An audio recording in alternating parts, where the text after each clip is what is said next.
వాళ్ళు కొంచెం సమయం పట్టినా పర్లేదా, ఇస్తే బాగుంటుందా త్వరగా? ఏమీ లేదండి, ప్రభుత్వం అంత మాయా మోసం అంతా ఏమీ లేదు. అంత మోసం. ఈ 3 సంవత్సరాలు 4 సంవత్సరాలు ఆడిని కొట్టుకుని ఈయన కొట్టుకున్నాం. ఇందాక మనం అనుకున్న పరంగా చేసేది ఏమీ లేదు. సంపద సృష్టికి కేసులే ఎక్కువ రాస్తున్నారు సార్, ఎలా అనిపిస్తుంది? కేసు కాడేనండి, 1000 రూపాయలు సామాన్యుడు కడతాడా హెల్మెట్ లేకపోతే? 1000 రూపాయలు ఏంటండి సార్, మరీ దారుణంగా. సంపద సృష్టించడం అంటే జనాల మీద బతకటమా? మళ్ళీ ముందు రేట్లు పెంచారు ఒక పక్క. ఎందుకండి ఈ ప్రభుత్వం? ఎందుకండి జనాల్ని బాగు చేయడానికి కాదు, చంపడానికి వచ్చినాయి ఇవన్నీ సార్. మరి అక్కడ ఈయన ఇక్కడ మొత్తం వచ్చి ఆయన ఏం చేస్తాడో తెలియదు. తర్వాత ప్రస్తుతానికి వీళ్ళు మాత్రం మనుషులు చచ్చిపోతున్నారు. ఈ జగనన్న 2.0 అంటున్నారు సార్, మళ్ళీ ప్రజల్లోకి వస్తారంటున్నారు. ఆయన పరిస్థితి ఎలా ఉంటుంది అంటారు? మొన్నటిదా బాగా చేశాడు, ఇప్పుడు వస్తే ఏం చేస్తాడో తెలియదు. మళ్ళీ వాళ్ళ కక్ష సాధించుకుంటే ప్రజలే బుక్ అయ్యేది మధ్యలో.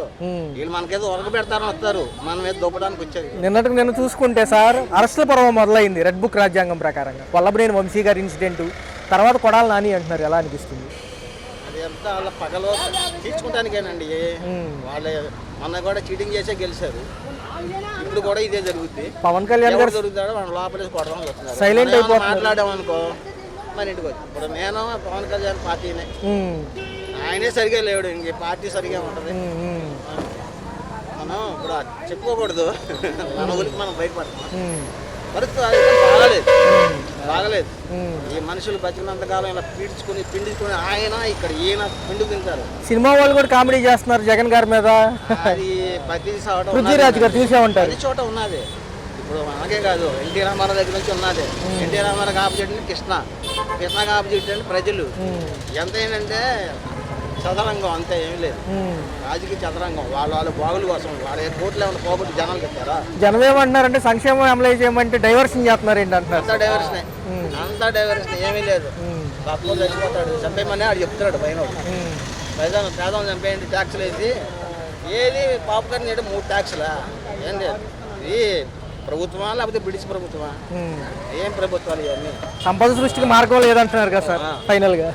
గర్భమానండి, ఇళ్లలో కన్నాలు వేసి కారం కట్టకుండా ఇళ్లలో గర్భమానండి వచ్చి దొంగలకి వీళ్ళకి సంబంధం తేడా లేదు నన్ను అడిగితే. Right sir.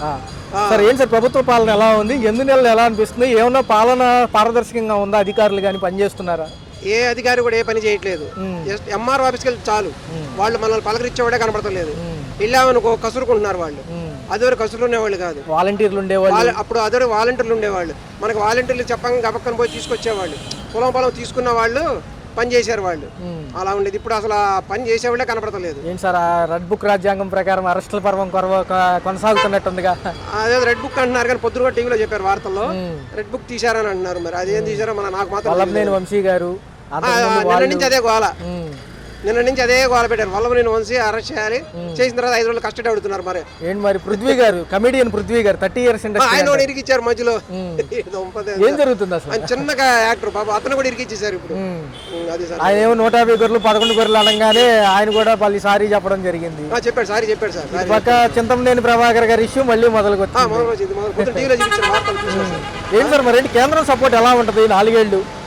కేంద్రం సపోర్ట్ అనేది కొద్దిగా నాకు అంత అవగాహన లేదండి దాని మీద మాత్రం. ప్రస్తుతానికి ఎవరు కానీ పని చేయట్లేదు, చూస్తున్నాం కదా. ఎవరు ఎటువంటి పని చేయట్లేదు. ఆఖరికి ట్రాఫిక్ లో కదిలిద్దామని కూడా వీళ్ళు కూడా మాట్లాడట్లా. ట్రాఫిక్ పోలీసులు వీళ్ళ ఆడావిడ వేరు. సంపద సృష్టికి మార్గంగా ఇదంతా. ఇప్పుడు ట్రాఫిక్ పోలీసు సింగనగర్ బ్రిడ్జి కాడికి వెళ్ళండి, అక్కడ సరిగ్గా ఎవరు ఉండరు. మనం ఈ బ్రిడ్జి ఎక్కుతుంటాం, పుడమేరు బ్రిడ్జి, అక్కడ ట్రాఫిక్ కానిస్టేబుల్ కనీసం పక్కన కూర్చుంటాడు, పోయి ఆ ఫోన్ చూసుకుంటా కూర్చుంటాడు. ఏమాయంటే అలవాయ అంటున్నాడు. ఆఖరి అట్ట మాట్లాడుతున్నాడు. ట్రాఫిక్ కానిస్టేబుల్ కూడా మాట్లాడలేకపోతాడు మనతో. స్మార్ట్ మీటర్లు రాబోతున్నాయి, రీఛార్జ్ అంట మళ్ళీ పెట్టారు. ఇప్పుడు బిగించారట, మనం చెప్పే సచివాలయంలో బిగించారట. మద్యం ధరలు పెరిగాయి, ఎలా అనిపిస్తుంది? మరి మనం పోలేము సార్ అసలు దాని జోలి పోయేవాళ్ళం పని చేస్తున్నాం. మీకు ధరల పట్టిక ఎలా ఉన్నాయి? తర్వాత బాగా రేట్లు అదిరిపోతున్నాయి. ఇప్పుడు కూరగాయలు పర్లేదు, కొద్ది దగ్గర నిన్న తీసుకెళ్ళా కాసినాయి, కాస్త రేటు తక్కువగానే ఉన్నాయి. మామూలు కూరలు మాత్రం రేట్లు బాగా పెరిగినాయి. కందిపప్పు ఇట్లా మనకి 3 సరుకులు ఇవన్నీ, మినపగుళ్ళు కానీ, బియ్యపు రవ్వ కూడా, ఆఖరి బియ్య పిండి కూడా పెరిగింది. మరీ దారు ఏదో సింగపూర్ నుంచి అమెరికా నుంచి ఏమైనా డౌన్లోడ్ చేస్తున్నారు ఏమైనా. ఇక్కడి నుంచే కదా, ఇక్కడ పుట్టిన బియ్యాన్ని ఇక్కడ పెట్టిన రవ్వకి పిండికి కూడా రేటు పెంచేస్తే ఎట్లా? ఇంకా 4 ఏళ్ళు ఎలా ఉంటుంది? బీజేపీ ఏమైనా పవన్ కళ్యాణ్ గారిని తీసుకెళ్లిపోతుందా రేపు? తెలియదు నాకు. మరి అంటే ఏం లేదు సార్, ఉద్యోగ కల్పనతో పాటు అభివృద్ధి, సంక్షేమం, అమరావతి డెవలప్మెంటే ధ్యేయంగా ఈ ప్రభుత్వాలు వచ్చాయి. మరి పథకాల గురించి ఆలోచించే వాళ్ళు ఒక పక్క, అభివృద్ధి గురించి ఆలోచించే వాళ్ళు ఒక పక్క, ఎలా ఉంటుంది? అసలు పథకాలు అక్కర్లేదండి, ఫ్రీ అక్కర్లేదండి. అసలు ఫ్రీలు తీసేయమండి, ఫస్ట్ ఫ్రీలు అక్కర్లేదు. అసలు ఫ్రీలు అన్నారు. ఒక్క సినిమాకి వెళ్తే చూడండి ఎంత ఖర్చు పెడుతున్నారు. నిన్న పుష్ప సినిమా కంట $1 మిలియన్ వచ్చిన మరి ఫ్రీలు ఎందుకు వీళ్ళందరికీ? అటు తెలంగాణ ఆంధ్ర కానీ ఫ్రీలు వద్దండి, అసలు ఫ్రీ తీసి పారేసేయండి. అసలు జగనన్న 2.0తో మళ్ళీ ప్రజల్లోకి వస్తానంటున్నారు జగన్ గారు. ఆహ్వానించే పరిస్థితి ఉందా ప్రజెంట్? ఇంకొంచెం సమయం పట్టుతుంది అంటారా? కొద్ది టైం పట్టిందండి. ఇప్పుడే కదా ఎక్కడ వీళ్ళందరూ ఇప్పుడే కదా మెల్లమెల్ల నలుగుతున్నారు. ఇప్పుడు తెలుసుకున్నారు జనం అంతా. ఏ ఆఫీస్కి వెళ్ళి ఏ పని చేయట్లేదు, ఏ ట్రాఫిక్లో కానిస్టేబుల్ అడిగినా కూడా మా సంబంధం లేదన్నారు. చక్కగా కూర్చున్నారు వాళ్ళు దర్జాగా. ఒక్కడు మాట్లాడతా ఏ ట్రాఫిక్ కానిస్టేబుల్ కూడా, ట్రాఫిక్ ఎస్ఐ కూడా మాట్లాడటం మనతో. ఎల్లబాయా అన్నాడు. ఏం సార్ అక్కడ ట్రాఫిక్ అయిపోయింది, ఎల్లబాయా అని బట్టి ఎల్లబాయా అన్నాడు. లోకేష్ గారికి 2027 కల్లా పట్టపగ్గాలు అప్పచెప్పాలని ఉంది. బాబు గారు ఏజ్ అయిపోతుందో ఎలా అనిపిస్తుంది? అది తెలుసుకోవాలి. నిలబడతారా ఆయన? చూడాలి, నిదానంగా చూడాలి సార్. జమిలీ ఎన్నికలు ఏమన్నా రాబోతున్నాయా 2027కి? జమిలీ ఎలక్షన్స్ అంటున్నారు, కమిటీ ఆమోదిస్తే, కేంద్ర కమిటీ వాళ్ళు ఆమోదిస్తేనే వస్తారు, మన దాని కూడా తెలియదు. రైట్. రెడ్ బుక్ రాజ్యాంగం ప్రకారం నిన్నటి నుంచి అరెస్టుల పర్వం కొనసాగుతుంది. వల్లభనేని వంశీ గారు కానివ్వండి, నెక్స్ట్ గుడివాడ ఎవరైతే ఉన్నారో గుట్కా గారు అంటారు కదా, ఆయన కూడా వస్తారంటున్నారు. ఏంటి జరుగుతూనే ఉంటాయి ఇవన్నీ కామన్గా? ఒక రకంగా మొదలైందని అనుకోవాలి. ఎందుకంటే ప్రజల్లో కానీ లేదంటే టీడీపీ అభిమానుల్లో కానీ ఇంతవరకు వాళ్ళని ఎవరిని టచ్ చేయలేదనేటువంటి ఒక అభిప్రాయం ఉంది. బహుశా నేను అనుకోవటం ప్రభుత్వం ఉద్దేశం అన్ని ఆధారాలతోనే, గత వైసీపీ ప్రభుత్వంలా కాకుండా అన్ని ఆధారాలతోనే అరెస్ట్ చేస్తాము, మీకు తగిన చర్యలు తీసుకుంటాం అనేటువంటి ఆలోచన అనిపిస్తుంది నాకైతే. చింతమనేని గారు మళ్ళీ ఫామ్లోకి వచ్చారు, తగాదాల ఇష్యూలు మళ్ళీ మొదలవుతున్నాయి, ఎలా అనిపిస్తుంది దెందులూరు నియోజకవర్గం? ఇప్పుడు చాలా కాలం నుంచి 5 ఏళ్ల పరిపాలనలో వాళ్ళ ఇష్టరాజ్యంగా జరిగింది. అది అంత తొందరగా పోదు. అంచేత ఏంటంటే వాళ్ళ ఇంతవరకు ఈ 8 నెలల్లో ఏమీ జరగలేదు కాబట్టి వాళ్ళ ప్రకోపం అట్లా ఉంది. తిరుపతి ఇన్ఛార్జ్ కిరణ్ రాయల్ గారి విషయం వార్తల్లో చూశారు, న్యూస్లో చూశారు. క్రమశిక్షణ చర్యలు ఏమైనా ఉంటాయా సార్? లేకపోతే సారు అంటే కొంచెం సిక్లో ఉన్నారు కదా, సిక్ లీవ్లో ఉన్నారు కదా పవన్ కళ్యాణ్ గారు, ఎలా ఉంటుంది? సిక్కున్న వదిలిపెట్టాలనే ఆలోచన మాత్రం ఉండదు.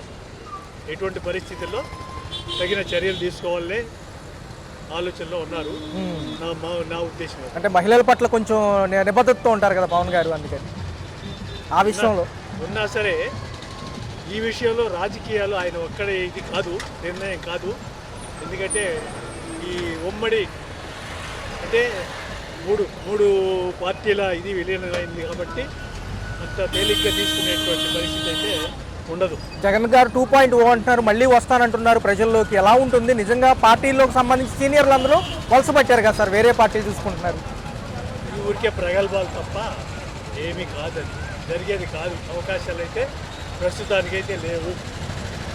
అవి కాక ఎంతకారం అధికారాలు ఉండి ఇష్టం వచ్చినట్టు ఒక శాడిస్ట్ లాగాను ఒక నియంతలాగా బిహేవ్ చేశాడు కాబట్టి మొదటి నుంచి వాళ్ళ కుటుంబంలో ఉన్నటువంటి వారసత్వంగా వచ్చేటువంటి అహంకారం అది పోయేది కాదు. ఏయో ప్రగల్భాలు పలుకుతూనే ఉంటాడు. అంత మాత్రం చేత అవుతుందని నేనైతే అనుకోను. ఏం సార్ పృథ్వీ గారు 30 years ఇండస్ట్రీ, పృథ్వీ గారు కమెడియన్, 150 11 గొర్రెలు అనే అంశం చాలా హైలైట్ అయింది. సినిమా ఎఫెక్ట్ అయితే వాళ్ళు సారీ కూడా చెప్పారు, ఎందుకంటారు? అదేంటే మరి సారీ చెప్పినప్పుడు అది మనం తప్పు మాట్లాడిందని అనిపించినప్పుడు సారీ చెప్తున్నా అన్నాడు, అది మనం యాక్సెప్ట్ చేయాలి. తర్వాత ఏం జరుగుతుందనే చూడాలి. ఫైనల్గా 4 years ఎలా ఉంటుంది సార్? బీజేపీ బరిలో నుంచి పవన్ కళ్యాణ్ గారిని లాగే అవకాశం ఉందా? రాజకీయాల్లో ఏం జరుగుతుంది అనేది చెప్పలేము. ఎందుకంటే బీజేపీ ప్రభుత్వం తన ఆధీనంలోకి తెచ్చుకోవాలనే ఆలోచనతో ఉంటుంది. అది కొన్ని రాష్ట్రాల్లో సాధ్యమైంది, దక్షిణాది రాష్ట్రాల్లో అంత తేలికైతే కాదు. ఎందుకంటే ఇప్పుడున్న ప్రాంతీయ పార్టీలు బలంగా ఉన్నాయి దక్షిణాదిలో. అంచేత ఏంటంటే అది వాళ్ళ ప్రయత్నాలు, వాళ్ళు బీజేపీ ప్రయత్నాలు చేస్తూ ఉంటారు. ప్రభుత్వాలు 8 నెలల పాలన గురించి రివ్యూ చేస్తున్నప్పుడు కొంతమంది సంక్షేమం అంటున్నారు, కొంతమంది ఏమో కొంచెం సమయం పట్టినా పర్లేదండి, ముందు అభివృద్ధి ముఖ్యం, గత 4 ఏళ్ళు చూడలేదు కదా అంటున్నారు. ఎలా ఉంటుందంట? సంక్షేమం అనేది వచ్చేసరికి ఇప్పుడు ప్రతి ఒక్క ఇంటికి అన్ని డబ్బుల పరంగా కావచ్చు, అంటే ధనపరంగా ప్రతి ఒక్క లాభపడ్డారు కదా గత ప్రభుత్వంలో. అంటే బడుగు బలహీన వర్గాలు మాత్రం ఓకే, నాట్ బ్యాడ్ చేశాడు ఆయన. ప్రతి ఇంటికి కూడా అంటే ఇళ్ళ పట్టాలు కావచ్చు, పెన్షన్లు కావచ్చు, కొంత ఏంటంటే సోమరిపోతులు చేసినట్టుగా కూడా కొంత అనిపించింది. అంటే ఓకే డన్ బాగానే ఉంది, కానీ కొంతవరకు మాత్రం అంటే ఇప్పుడు ఏమవుతుందంటే ఉద్యోగ అవకాశాలు ఎక్కువగా ఇచ్చినట్లయితే బాగుండేదేమో అనిపించింది లాస్ట్ టైం. నిన్న చూసుకున్నట్లయితే ఏదైతే గన్నవరం నియోజకవర్గం ఎమ్మెల్యే గారు అరెస్ట్ ఎలా అనిపించింది, మాజీ ఎమ్మెల్యే గారు ఒక పక్క రెడ్ బుక్ రాజ్యాంగంతో పాటు అన్నీ సరిచేస్తామంటున్నారు, ఇది కూడా అందులో భాగమేనంటారా? లోకేష్ గారు అంటున్నారు కదా. ఇది ఎలా ఉంటుందంటే కక్ష పన్నుకు పన్ను అన్నట్టుగా ఉంటుంది అంతేగా. మీ ప్రభుత్వంలో మీరు అలా చేశారు, మా ప్రభుత్వంలో మేము చేశారు. సో ఏదున్నా కామన్ అంటారు అయితే. వాళ్ళ మీద వీళ్ళ మీద వాళ్ళు పట్టడం అనేది ఇది కామన్. అది మహిళల విషయంలో కొంచెం నిబద్ధతగా ఉండే పవన్ కళ్యాణ్ గారు ఏదో వచ్చినా ఒప్పుకొని అంటున్నారు. అందులో కిరణ్ రాయల్ గారి విషయం ఎలా అనిపించింది? తిరుపతి ఇన్ఛార్జ్ మహిళని వేధించారు అంటున్నారు కదా, తిరుపతిలో జరిగింది మొన్నటి న్యూస్లో వార్తల్లో అయ్యేగా. పవన్ కళ్యాణ్ గారి గురించి అయితే ఓకే డన్. అంటే అతను వచ్చే నిజాయితీపరుడు, చేయగలడు. కాకపోతే అతను సీఎం అయితే చేస్తాడని మాత్రం చెప్పగలరు. 2027 ఒకవేళ జమిలీ వస్తే బీజేపీ లాగే యోచనలో ఉన్నట్టుగా ఉందిగా ఆయన్ని. బీజేపీ అంటే ఇక్కడ బీజేపీ మన ఆంధ్రాలో తక్కువ కదండి, ఇప్పుడు పొందుకుంటుంది. కానీ బీజేపీ వస్తే మతపరమైనటువంటి ఎక్కువ తప్పనిచ్చేది ఉండదు బీజేపీలో. జగనన్న 2.0 ఏదైనా సక్సెస్ అవుతుందా? మళ్ళీ ప్రజల్లోకి వస్తానంటున్నారు ఆయన. వస్తుంది, కంపల్సరీగా వస్తుంది. అంటే ప్రజలు ఇదివరకు ఇట్లా లేరు. ఎలాగా ఓ 10 years వీళ్ళని చూద్దాం అనే లెక్కలో అయితే ప్రజలు లేరు. ఇప్పుడు ప్రజలైతే ఎప్పటికప్పుడు చూసుకుంటూ ఉంటారు. ఈ నచ్చకపోతే వెంటనే 4 మడత పెట్టాం. చింతమనేని గారు మళ్ళీ ఇష్యూలో వస్తున్నారు. ఏదో డ్రైవర్ కార్ పార్కింగ్ ఇష్యూ అని వార్తల్లో వస్తుంది నిన్న మొన్న. ఏమవుతుంది మళ్ళీ ఫైర్ బ్రాండ్ అని అంటారు ఆయన. దెందులూరు నియోజకవర్గం చింతమనేని గారు ఆయన గురించి అంత ఐడియా లేదు, కానీ అతను కొంచెం నోరు దూర్చి ఎక్కువ ఆయనకు మాత్రం చూస్తున్నాం కదా. దళితుల్ని కొంచెం ఎదుగు కించపరచడం అనేది ఆయనకు ఉన్నదే కాబట్టి. సో ఒక పక్క అన్నయ్య గారు చూసుకుంటే నిన్న ఏదైతే కొద్దిగా మొన్న సినిమా విషయం చూసే ఉంటారు. లైలా సినిమా కోసం పృథ్వీరాజ్ గారు కమేడియన్ 30 years ఇండస్ట్రీ అంటారు, గుర్తే ఉంటుంది. ఆయన కొంచెం వ్యాఖ్యలు చేశారు మాజీ ప్రభుత్వాల పైన. 150 గొర్రెలుండే 11కే వచ్చినాయి అన్నట్టుగా గొర్రెల విషయాన్ని అడ్డం పెట్టుకుని మాట్లాడడం సినిమా వాళ్ళకి ఎఫెక్ట్ అయింది. సారీ కూడా చెప్పడం జరిగింది. అంటే సినిమా ఫంక్షన్లో వీళ్ళని తీసుకొస్తాం కొంచెం బాయ్కాట్ అంటే అతను వ్యక్తిగత విషయాల మూలన అతను అన్నట్టుగా ఉంది అక్కడ అంతే. గతంలో ఆయన వైసీపీలో ఉన్నప్పుడు టీడీపీ కూటమిని బాగా ఇచ్చేసాడు. మరి ఇక్కడికి వచ్చిన తర్వాత మళ్ళీ ఆయన ఇచ్చేసాడు. అది అతను వ్యక్తిగత మూలన అతను మాట్లాడేటేమో అనుకుంటున్నాను. నెక్స్ట్ రెడ్ బుక్లో ప్రకారం చూస్తే కొడాల నాని గారు అంటున్నారు ఈసారి అరెస్ట్ పర్వం. రైట్. పాలనకు సంబంధించి 8 నెలల్లో కూడా పాత అప్పులు కట్టడానికి సమయం సరిపోలేదండి. అప్పులు ఎక్కువైపోయినాయి. అప్పులు ఎక్కువైపోతే మరి ఎట్లా కడతాడు? కొన్ని వేల కోట్ల అప్పులు ఉండిపోయాడు. మరి ఎక్కడి తెచ్చి కడతాడు? అమ్మపాడు కూడా వెళ్ళిపోయాడు. డబ్బులుంటే వేసేవాడు, డబ్బులు లేవు. మరి సంక్షేమము గతంలో కరోనాలో మేము అమలు చేశామని మాజీ ప్రభుత్వం. మేమేమంటున్నామంటే అన్ని అప్పులు తీర్చి మిగతా డబ్బులు ముట్టంగానే సంక్షేమం ఇస్తామని ఈ ప్రభుత్వం. ఇంకా 8 నెలలే కదా సార్. ప్రాజెక్ట్ అని కట్టాడు 5 సంవత్సరాల్లో. ప్రాజెక్ట్ కట్టాడా, అమరావతి కట్టాడా, ఏం చేశాడు? ఆయన తోపుడు పడ్డ కన్నా ఆటో వాళ్ళకి డబ్బులు వేయటమా అయ్యానా? వాళ్ళు సంపాదించుకోవట్లేదా? వాళ్ళకి దేనికి వేయటం? అది అట్ట పాడైపోయింది డబ్బులు. మనం సార్ చూసుకుంటే ఎలా అనిపిస్తుంది? మాజీ మంత్రులు అరెస్ట్ అవుతున్నారు. నిన్న వల్లభనేని వంశీ గారు అరెస్ట్ అవుతుందంటే వాళ్ళు చేసిన తప్పులు ఉంటే అరెస్ట్ అవుతారు. చేసిన తప్పులే మీద అరెస్ట్ అవుతారా? నన్ను అరెస్ట్ అవుతారా? తప్పు చేయమంటే అరెస్ట్ చేసింది. నిన్న వార్తల్లో చూసే ఉంటారు. ఎలా అనిపించింది? టీవీలో చూశాను నేను. వల్లభనేని వంశీ గారిని అక్కడి నుంచి తీసుకొచ్చి ఇక్కడ రిమాండ్ లో హైదరాబాద్ లో పట్టుకుని తీసుకొచ్చారు. ఖచ్చితంగా రెడ్ బుక్ రాజ్యాంగం ప్రకారం అయిపోతారు. సో ఏంటి సార్, కూటమిలో ఉన్నాం కాబట్టి లాస్ట్ వరకు అందరూ కలిసి ఉంటారా, లేకపోతే ఏదన్నా పవన్ కళ్యాణ్ గారు తప్పుకునే అవకాశం ఉందంటారా? పవన్ కళ్యాణ్ తప్పుకోడు, తప్పుకునే సమస్య లేదు అసలు. తప్పుకుంటే ప్రజలే ఊరుకోరు. జగన్ మళ్ళీ 2.0 అంటున్నారు, అంటే మళ్ళీ వస్తారంట. చరిత్రలో కళ్ళ మళ్ళీ రాడు ఆయన. కళ్ళు కంటున్నారేమో కానీ ఇసుకుపోయారు 5 సంవత్సరాల్లో ఆయన పరిపాలన. షర్మిల గారు ఏమంటున్నారంటే చెల్లెలు గారు నాకే సరిగ్గా చేయలేదు, జనానికి ఏం చేస్తారంటారు. ఇప్పుడు అంతకుముందు తెలుగుదేశం ప్రభుత్వం ఉంటే మాకు పింఛన్ వచ్చేది. కొన్నాళ్ళు 2 సంవత్సరాలు 2 నెలలు అయింది పింఛన్ తీసాడు. అంటే 72 సంవత్సరాల వయసు నాది. ఇప్పుడు 2 సంవత్సరాలు 2 నెలలు పింఛన్ తీసేసి ఏంటి ప్రభుత్వం అంటే? ఇట్టటి వాళ్ళకి అక్కర్లా, లంబడి వాళ్ళకి అందరికీ ఎత్తన్నాడు డబ్బులు, ముసలికి వెళ్ళలేవు. పరిస్థితి ఎలా ఉండబోతుంది? నిజంగా జనం ఆహ్వానిస్తారా ప్రజల్లోకి వస్తే? ఆయన మాత్రం ఎవరు ఆహ్వానిస్తారండి? ఆయన పార్టీ వాళ్ళు ఎవరైనా ఉంటే నెత్తిమి దక్కించుకుంటారు తప్ప ప్రజలు మాత్రం ఎవరు. సీనియర్లు అందరూ బయటికి వెళ్ళిపోతున్నారు కదా సార్ పార్టీలో నుంచి. సీనియర్లు అందరూ వెళ్ళిపోతున్నారు కదా పార్టీలో నుంచి. ఆయన పరిపాలన అట్ట ఉందండి, అందుకే వెళ్ళిపోతారు. లేకపోతే ఎందుకు వెళ్తారు? దేనికి వెళ్తారు? పరిపాలన బాగోలేదు. కాయగూరలు బాగోలేదు. కొంతమంది ముక్కలు బాగుంటే కొంటాం లేకపోతే వెళ్ళిపోతాం. ఈసారి అన్యాయం జరగదు అంటున్నారుగా మళ్ళీ. అన్యాయం జరగదు, బాగా చేస్తాడు చంద్రబాబు నాయుడు, దాని డోకా లేదు. ఏమనలేని దారిపోసే రాష్ట్రాన్ని కాపాడతాడు ఆయన. ఏంటి సార్ మరి మోడీ గారి హయాంలో అమరావతి పోలవరం అమరావతి పోలవరం అంత డబ్బులు ఇచ్చాడు కదా మన ప్రధానమంత్రి. ఈయన ఖర్చు పెడుతున్నాడు, ఈయన రూపాయి దాచుకునే మనిషి కాదు, అక్కర్లా కాడ దాచుకునే పచ్చక్కలేదు. పవన్ కళ్యాణ్ కానీ ఈయన కానీ దాచుకున్న అవసరం ఈయనకి ఏమి లేదు, ఖర్చు పెడతారు. ప్రాజెక్టులకు కానీ అమరావతి కానీ ఖర్చు పెడతాడు, పనులు జరుగుతున్నాయి కదా ఇప్పుడు.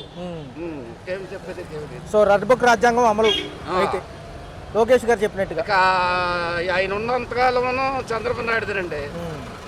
ఆయన వెళ్ళిన తర్వాత ఇక వచ్చేది ఈయన వస్తాడు, పవన్ కళ్యాణ్ వస్తాడు. ఏంటి సార్ ఇప్పుడు 27 ఈ నెల పట్టభద్రుల ఎమ్మెల్సీ ఎలక్షన్స్ ఉన్నాయి, ఖచ్చితంగా ఎటు ఉండిపోతున్నారు ప్రజలు? ఈ కూటమికి వస్తుంది, కూటమికి వస్తుందండి. చేసిన అప్పులు మేము ఇనిషియేట్ చేయడానికి టైం పడుతుంది. ప్రభుత్వ పాలన 8 నెలలు ఎలా అనిపిస్తుంది? పాత అప్పులు కట్టడానికి సమయం పట్టింది, సంక్షేమం కొంచెం టైం తీసుకుని ఇస్తామంటున్నారు పథకాలు. ఏం చెప్పమంటారా? మీ ఇష్టమే సార్, మీ ఇష్టం. ఖచ్చితంగా అప్పుల పాలు ఉన్నారు కదండి, అప్పుల పాల వల్ల కొంత టైం పడుతుంది. టైం పెట్టాలంటే కనీసం 3 సంవత్సరాలు పడుతుంది. లోకేష్ గారు చెప్పినట్టుగా రెడ్ బుక్ రాజ్యాంగం అమలు అవుతుందంటారా? అరెస్టుల పర్వం కొనసాగుతుంది నిన్నటి నుంచి. రాజ్యాంగం ఇప్పుడు తొందరగా అవుతుంది. ఎందుకంటే ఓ పక్క చూసుకుంటే వల్లభనేని వంశీ గారు అరెస్ట్ అయ్యారు, నెక్స్ట్ గుడివాడ గుట్కా గారు అంటున్నారు ఆయన పేరు. ఇదేనా టైం పడుతుంది, ఇప్పుడు ఏ పని అవ్వదు. ఇచ్చుకుని అన్ని ఇచ్చి టైం పడుతుంది. ఇప్పుడు చేశాడు, చేస్తాడు కూడా నమ్మకం ఉంది. అది ఒక పక్క చూసుకుంటే పోలవరం అమరావతితో పాటు అభివృద్ధి సంక్షేమం 2 కళ్ళు ప్రభుత్వానికి అంటున్నారుగా, మరి ఎలా ఉండబోతుంది? మనం చెప్పలేమండి. ధరలు ఎలా ఉన్నాయి ప్రజెంట్? సామాన్యుడిగా ధరలు ఎలా ఉన్నాయి? మామూలే బతుకులు, రైలు పెరగడం మామూలే. నేను ఎవరు ఏ పప్పు తెచ్చినా అంతే, ఇదే కాదు ఏ పప్పు తెచ్చినా చేయలేం. ఏం సార్ మాజీ ప్రభుత్వాల నుంచి వలసలు పెరిగాయి వేరే వాటికి? లేవండి, కరెంట్ బిల్లు కూడా బాగా పెరుగుతుంది. అంటే నాయకులందరూ కూడా వేరే పార్టీల వైపు చూస్తున్నారు, జగన్మోహన్ రెడ్డి పార్టీ నుంచి, ఎందుకంటారు? తెలియదు మనం మాట్లాడదు. మరి బీజేపీ ఉంది కదా పైన, మనకు సపోర్ట్గా ఉంటుందా లాస్ట్ వరకు 4 ఏళ్ళు? అది చెప్పలేమండి. పవన్ కళ్యాణ్ గారు ఉప ముఖ్యమంత్రి, ఆయన కూడా ఉన్నారు కాబట్టి ఆయన ఏమైనా బరిలో దింపుతారా అంటున్నారు. అవచ్చు చెప్పలేము. మరి చూసుకుంటే ఎలా ఉంది సార్? చూసుకుంటే జగన్ అన్న 2.0లో ప్రజల్లోకి వస్తారంటున్నారు జగన్ గారు, అవుతుందా మళ్ళీ ఒకసారి? జగన్ వస్తాడు, జగన్ వస్తాడు. అప్పుడేమైనా సంక్షేమాలు అందుకున్నారా ఆ ప్రభుత్వంలో, జగన్ ప్రభుత్వంలో? మామూలే, ఏముంది కూడా. సో సింగిల్గానే పోటీ చేస్తుందా వైసీపీ? మళ్ళీ సింగిల్గానే వస్తుందా? వాళ్ళు కూడా కూటమి వైపు ఏమన్నా ఆలోచిస్తారా? ఇప్పుడు ఒక జగన్మోహన్ రెడ్డి గారి ప్రభుత్వం సింగిల్గానే ఉంటుంది కదా, సింగిల్ పోటీ చేస్తాడు, ఇబ్బంది ఏమి ఉండదు అంటారు అయితే? నెక్స్ట్ ప్రభుత్వం అదే. Right sir.